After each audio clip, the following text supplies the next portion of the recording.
Oops. Listen. Listen.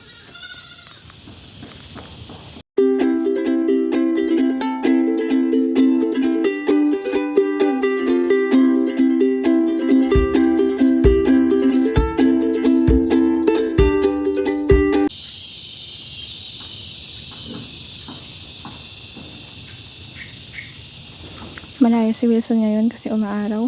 Pinakawalan ko siya.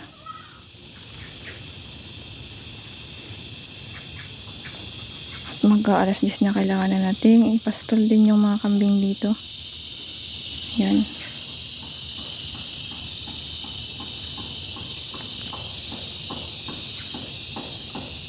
Listen. Listen.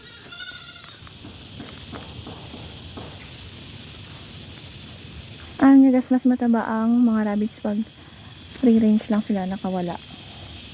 Malaya lang sila dyan kaysa dun sa mga kinukulong, kasi nakakain sila ng only yung mga gusto nilang damo, napipili nila kahit hindi napakainin ng feeds. Oops.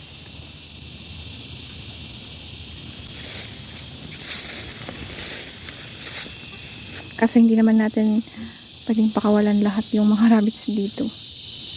Hindi natin kayang huliin lahat.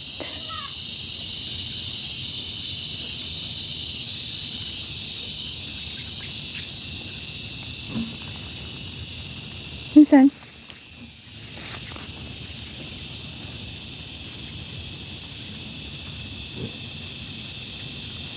yung kinakain niya, hindi sila yung kinukuha ba na pinapakain sa kanila. Pero tingnan nyo, pag nakawala sila, alam nila na pumili ng kakainin nila, na kinakain din nila. Oh.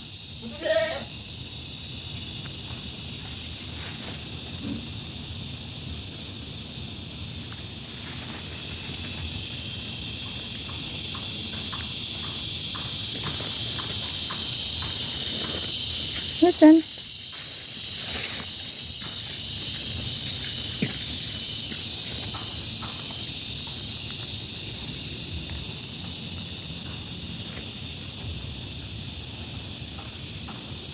Ngayon, hayaan muna natin siya dyan. Mamayang hapon na natin siya tawagin. Alam naman niyang dito lang siya sa malapit sa kulungan. Yun lang yung kulungan nila. Mas malaya siya dito, makakain ng gusto niyang mga damo. Listen. Yan. Nagdala ulit tayong mga sako. Maaga tayong kukuha ng pagkain ng mga rabbits. Kasi damo na lang yung kinakain nila. Walang tambakan. Para at least kahit wala silang feeds, goods, madami silang pagkain.